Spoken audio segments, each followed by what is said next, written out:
Hello and welcome to the PTOC podcast. Today we have with us Dr. Ishan Shevate sir. So Hi. welcome sir. Thank you. So sir, what is the first thing that comes to your mind when you hear the word precision in trauma surgery? Uh, when I was a resident here, I used to see my guide, Dr. Chetan Pradhan sir, operating. And when surgical precision comes in, I think of the way he used to dissect all the fractures, and that is how I learned it, and I'm following it.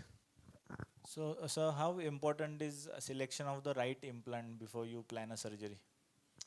I feel it is the most important part of the planning, not just looking at the x rays, but we look at the CT scans also. And we need to really decide on which implants to be used depending on the fracture morphology, because we have lot of implants available. We have seen lot of discussions going on since morning in PTOC where you can use multiple implants for example, proximal humerus fractures, clavicle fractures. So planning on a right implant, even though you are not used to doing it routinely, is very important. And if there is something new which has come up and we are seeing in the conferences with senior surgeons doing it, we should definitely adapt that and learn to do it in future. And so based on your experience during residency, what advice would you give to young surgeons who are just doing the residency? Right. So, like your first question was about surgical precision. Being a resident in Sancheti for 3 years, I had exposure to lots of cases, lots of trauma cases, spine, arthroplasties. My focus at that time was not running after getting more cases or cutting what we usually call it. My focus was more on gaining more knowledge about how to do it when I get it later on. So rather than just getting behind operating more number of cases, you get washed in maximum cases. Read it before so that you understand what is going on inside, how to make the reductions, so that when you go out of the residency and people will start judging you from the first case itself, they should know at least he knows what to do, even though you are struggling to get the reduction.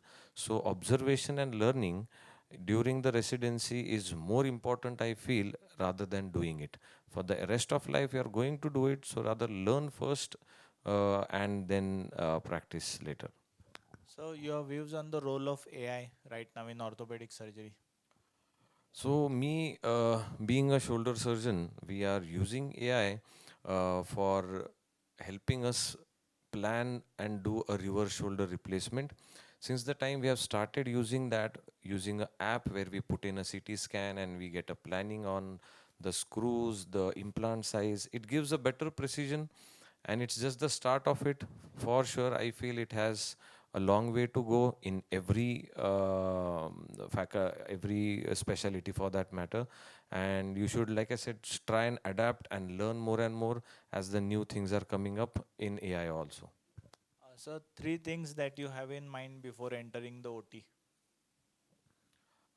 Firstly, I have a plan in my mind that I have seen the X-ray, I have seen the CT scan, what I need to do, I know. Secondly, I want my head to be clear about the plan and be cool at the same time. I used to be very hot-tempered before, but it doesn't help in the OT. You have to be very calm and composed. And the third thing, I have a predicted time in my mind at how, in which sequence I should go and in what time I should finish, so that the efficiency comes in, the chances of infection goes down, and you get much better results than going on without a plan in your head. And so one case that went wrong and that taught you a lot. Any such case? So when I did my first reverse shoulder replacement, it was absolutely the first case. I had assisted many, but in that case, I was more, as I was doing it for the first time, I was more concentrated on getting the bone cuts, getting the implants in, and my attention was not much to the traction side, the position of the limb, how much the retraction is going on, or is it more, or the traction is more. That patient developed a brachial plexus praxia, unfortunately. But she recovered very well. In 2 3 weeks time, the power came back to 4 plus. In 4 6 weeks time, the power came back to 5 on 5.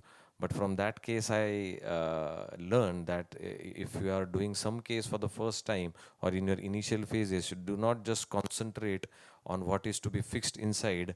The surrounding structures and your assistance and traction, all these things matter a lot. And so, how important is wound care after operative, that is post-op wound care?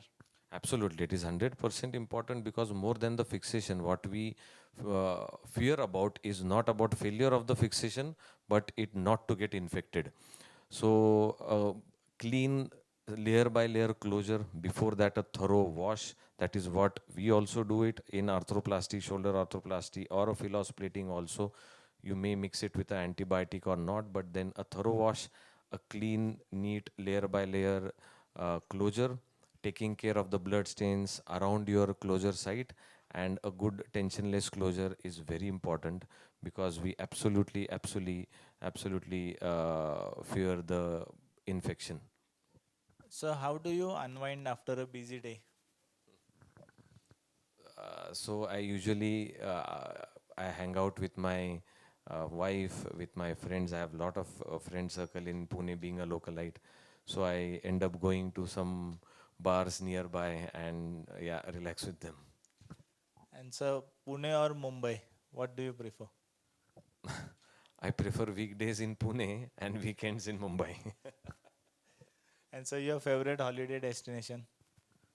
It has been till now. It has been New Zealand and Switzerland. It was nice talking to you, sir. Thank you Thank for you. your time. Thank you. Thank you.